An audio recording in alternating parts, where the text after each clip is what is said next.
திருவிவிலியத்துல தொடக்க நூல் 27ஆம் அதிகாரம். முன்பு ஆபிரகாமின் காலத்தில் ஏற்பட்ட பஞ்சத்தை தவிர மேலும் ஒரு பஞ்சம் நாட்டில் உண்டாயிற்று. ஈசாக்கு பெலிஸ்தேரின் மன்னன் அபிமெலக்கை காண கெராருக்கு சென்றார். அப்போது ஆண்டவர் அவருக்கு தோன்றி, எகிப்து நாட்டிற்கு நீ போகாமல் நான் உனக்கு காட்டும் நாட்டிலே தங்கியிரு. அந்நாட்டில் நீ அந்நியனாய் வாழ்வாய். நான் உன்னோடு இருந்து உனக்கு ஆசி வழங்குவேன். இந்த நிலங்கள் அனைத்தையும் உனக்கும் உன் வழி மரபினருக்கும் தருவேன். உன் தந்தை ஆபிரகாமுக்கு நான் ஆணையிட்டு கூறிய வாக்கை உறுதிப்படுத்துவேன். உன் வழிமரபை விண்மீன்களைப் போல் பெருகச் செய்வேன்.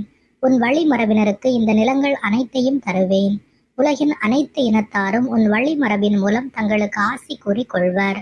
ஏனெனில் ஆபிரகாம் என் குரலுக்கு செவிசாய்த்து என் நியமங்களையும் கட்டளைகளையும் விதிமுறைகளையும் சட்டங்களையும் கடைபிடித்தான் என்றார். எனவே ஈசாக்கு கெராரிலேயே தங்கிவிட்டார். அங்குள்ளவர்கள் அவர் மனைவியை பற்றி அவரிடம் கேட்டபொழுது, அவள் என் சகோதரி என்றார். ஏனெனில் ரெபேக்கா பார்வைக்கு அழகுள்ளவராயிருந்ததால் அவ்விடத்து மனிதர் தம்மை கொல்வார்கள் என்று நினைத்து அவள் என் மனைவி என்று சொல்ல அஞ்சினார். பல நாட்கள் அவர் அங்கு வாழ்ந்த பின் ஒரு நாள் பெலிஸ்தேரின் மன்னன் அபிமெலக்கு சாளரம் வழியாக பார்க்க நேர்ந்தபோது ஈசாக்கு தம் மனைவி ரெபேக்காவை கொஞ்சிக் கொண்டிருந்தார். உடனே அபிமெலக்கு, அவள் உன் மனைவி என்று தெளிவாய் தெரிகிறதே, பின் ஏன் அவள் உன் சகோதரி என்று என்னிடம் சொன்னாய் என்று கேட்டான். அதற்கு அவர், ஒருவேளை அவளை முன்னிட்டு நான் சாக நேரிடலாம் என்று நினைத்ததே காரணம் என்று அவனுக்கு பதிலளித்தார். அபிமெலக்கு, நீ ஏன் எங்களுக்கு இப்படி செய்தாய்?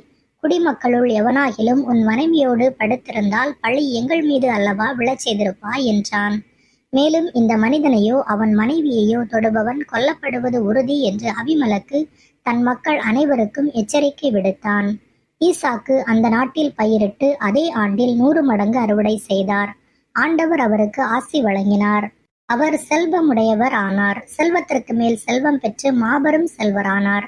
மேலும் அவருக்கு ஆட்டு மந்தையும் மாட்டு மந்தையும் இருந்தன. வேலைக்காரர் பலர் இருந்தனர். எனவே பெலிஸ்தியர் அவர் மீது பொறாமை கொண்டனர். அவர் தந்தை ஆபிரகாமின் காலத்தில் அவருடைய வேலையாட்கள் தோண்டிய கிணறுகளை எல்லாம் பெலிஸ்தியர் மண்ணால் நிரப்பி தூர்த்து விட்டனர். மேலும் அபிமெலக்கு, நீ எங்களை விட வலிமை உள்ளவனாய் இருப்பதால் எங்களை விட்டு அகன்று போ என்றான். எனவே ஈசாக்கு அங்கிருந்து வெளியேறி கெரார் பள்ளத்தாக்கில் குடியேறி வாழலானார். அங்கே தம் தந்தை ஆபிரகாமின் காலத்தில் தோண்டப்பட்டு அவர் இறந்த பின் பெலிஸ்தியரால் மூடப்பட்ட கிணறுகளை அவர் தோண்டி தூரெடுத்தார். தம் தந்தை இட்டிருந்த அதே பெயர்களால் அவற்றை அழைத்தார். பின் அவருடைய வேலைக்காரர் நீர்ப்படுகையில் தோண்ட அங்கே பொங்கி எழும் நீரூற்றை கண்டனர். ஆனால் கெராரில் இருந்த மேய்ப்பர்கள், இந்த தண்ணீர் எங்களதே என்று வாதாடினர். இவ்வாறு அவர்கள் அவரோடு தகராறு செய்ததால் அந்த கிணற்றுக்கு அவர் ஏசேக்கு என்று பெயரிட்டார். மீண்டும் அவர்கள் வேறொரு கிணறு தோண்டினர். முன்பு போல் அதை பற்றியும் வாக்குவாதம் ஏற்பட்டது. எனவே அதற்கு சித்ரா என்று அவர் பெயரிட்டார். அவர் அவ்விடத்தை விட்டகன்று வேறொரு கிணற்றை தோண்டினார். இம்முறை வாக்குவாதம் ஒன்றும் ஏற்படவில்லை. அதன் பொருட்டு ஆண்டவர் நம் எல்லையை விரிவுபடுத்தியுள்ளார், நாட்டில் நாம் வளர்ச்சியுறுவோம் என்று சொல்லி அதற்கு ரகபோத்து என்று பெயரிட்டார். பின் அவர் அவ்விடத்திலிருந்து பெயர் சுபாவுக்கு போனார். அன்றிரவு ஆண்டவர் அவருக்கு தோன்றி, உன் தந்தை ஆபிரகாமின் கடவுள் நானே.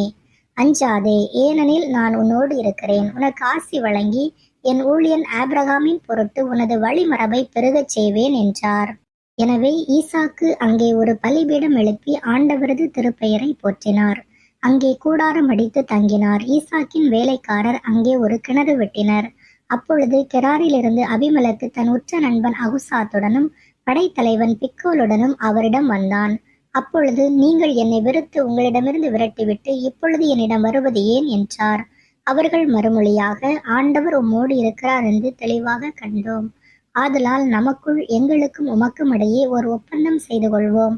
நாங்கள் உம்மோடு உடன்படிக்கை செய்து கொள்வோம். நாங்கள் உமக்கு எவ்வித இடையூறும் செய்யவில்லை. உம்மை நல்ல முறையில் நடத்தி சமாதானமாய் அனுப்பி வைத்தோம். அதுபோல ஆண்டவரின் ஆசி பெற்ற நீரும் எங்களுக்கு எவ்வித தீமையும் செய்யாதிருப்பீர் என்றனர். ஈசாக்கு அவர்களுக்கு விருந்து அளித்தார். அவர்களும் உண்டு குடித்தனர். அதிகாலையில் அவர்கள் எழுந்து ஒருவருக்கொருவர் வாக்குறுதி அளித்தனர். பின் ஈசாக்கு அவர்களை அனுப்பி வைத்தார். அவர்களும் அவரிடமிருந்து சமாதானமாய் பிரிந்து சென்றனர். அதே நாளில் தாங்கள் தோண்டிய கிணற்றை குறித்து செய்தி கொண்டு வந்து தண்ணீர் கண்டோம் என்றனர். ஆதலால் அவர் அதற்கு சிவா என்று பெயரிட்டார். எனவே அந்நகருக்கு பெயர் சபா என்னும் பெயர் இன்று வரை வழங்கி வருகிறது. ஏசா 40 வயதான போது இத்தியன் பெயேரியின் மகள் யூதித்தையும் இத்தியன் ஏலோனின் மகள் பாசமத்தையும் மணந்து கொண்டான். இவர்களால் ஈசாக்கும் ரெபேக்காவும் மனக்கசப்பு அடைந்தனர். 28ஆம் அதிகாரம். ஈசாக்கு யாக்கோபை அழைத்து அவனுக்கு ஆசி வழங்கி கட்டளையிட்டு கூறியது: நீ கானானிய புதல்வியருள் எவளையும் மணந்து கொள்ளாதே. புறப்பட்டு பதான் அராமுக்கு போய் உன் தாயின் தந்தையாகிய பெத்துவேல் வீட்டிற்குச் செல். அங்கு உன் தாய் மாமன் லாபான் புதல்வியருள் ஒருத்தியை மணந்து கொள். எல்லாம் வல்ல இறைவன் உனக்கு ஆசி வழங்கி நீ பல இனங்களுக்கு தந்தையாகும்படி உன்னை பலுகி பெருகச் செய்வாராக. ஆபிரகாம் பெற்ற ஆசியை அவர் உனக்கும் உன் வழி மரபினருக்கும் வழங்குவாராக. அதனால் நீ அந்நியனாய் வாழும் நாட்டை, அதாவது கடவுள் ஆபிரகாமுக்கு தந்த நாட்டை உரிமையாக்கிக் கொள்வாய். இவ்வாறு அவனும் பதான் அராமுக்கு சென்று அரமையனான பெத்துவேலின் மகனும் யாக்கோபு ஏசாவின் தாய் ரெபேக்காவின் சகோதரமான லாபானிடம் வந்து சேர்ந்தான். அவனை பதான் அராமில் மணமுடித்துக் கொள்ளுமாறு அங்கு அனுப்பி வைத்ததும், ஆசி வழங்குகையில் கானானிய பெண்களிடம் பெண் எடுக்கக்கூடாது என்று கட்டளையிட்டதும், யாக்கோபு தன் தாய் தந்தைக்கு கீழ்ப்படிந்து பதான் அராமுக்கு சென்றதும் ஏசாவுக்கு தெரிய வந்தன. ஈசாக்கிற்கு கானானிய பெண்களை பிடிக்கவில்லை என்பதை ஏசா கண்டு இஸ்மையேலிடம் சென்று ஏற்கனவே தனக்கிருந்த மனைவியரை தவிர ஆபிரகாமின் மகன் இஸ்மையேலின் மகளும் நெபயோத்தின் சகோதரியுமான மகலாத்தை மணந்து கொண்டான். யாக்கோபு பேர் சபாவிலிருந்து புறப்பட்டு கரானை நோக்கி சென்றான். அவன் ஓரிடத்திற்கு வந்தபோது கதிரவன் மறைந்து விட்டான். எனவே அங்கே இரவை கழிப்பதற்காக அவ்விடத்தில் கிடந்த கற்களில் ஒன்றை எடுத்து தலைக்கு வைத்து கொண்டு அங்கேயே படுத்துறங்கினான். அப்போது அவன் கண்ட கனவு இதுவே: நிலத்தில் ஒன்றிருந்த ஓர் ஏணியின் நுனி மேலே வானத்தை தொட்டு கொண்டிருந்தது. அதில் கடவுளின் தூதர் ஏறுவதும் இறங்குவதுமாய் இருந்தனர். ஆண்டவர் அதற்கு மேல் நின்று கொண்டு, உன் மூதாதையராகிய ஆபிரகாம் ஈசாக்கின் கடவுளாகிய ஆண்டவர் நானே. நீ படுத்திருக்கும் இந்த நிலத்தை உனக்கும் உன் வழிமரபிற்கும் தந்தருள்வேன். உன் வழிமரபோ நிலத்தின் மணலுக்கு ஒப்பாகும். நீ மேற்கு, கிழக்கு, வடக்கு, தெற்கு திசைகளில் பரவி செல்வாய். உன்னிலும் உன் வழிமரபிலும் மண்ணுலகின் எல்லா இனங்களும் ஆசி பெறுவன. நான் உன்னோடு இருப்பேன். நீ எங்கு சென்றாலும் உனக்கு நான் காவலாயிருந்து இந்நாட்டிற்கு உன்னை திரும்பி வரச் செய்வேன். ஏனெனில் நான் உனக்கு வாக்களித்ததை நிறைவேற்றும் அளவும் உன்னை கைவிட மாட்டேன் என்றார்.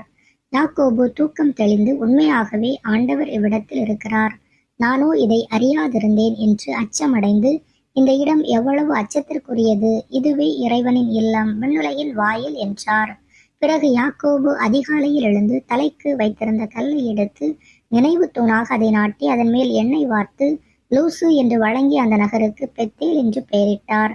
மேலும் அவர் நேர்ந்து கொண்டது: கடவுள் என்னோடு இருந்து நான் போகிற இந்த வழியில் எனக்கு பாதுகாப்பளித்து உண்ண உணவும் உடுக்க உடையும் தந்து என் தந்தையின் வீட்டிற்கு நான் நலமுடன் திரும்பச் செய்வாராயின் ஆண்டவரே எனக்கு கடவுளாக இருப்பார். மேலும் நான் நினைவு தூணாக நாட்டிய இந்த கல்லை கடவுளின் இல்லமாகும். மேலும் நீர் எனக்கு தரும் யாவற்றிலும் 10ல் 1 பங்கு உமக்கு செலுத்துவேன். தொடர்ந்து அடுத்த வீடியோல உங்களை சந்திக்கிறேன்.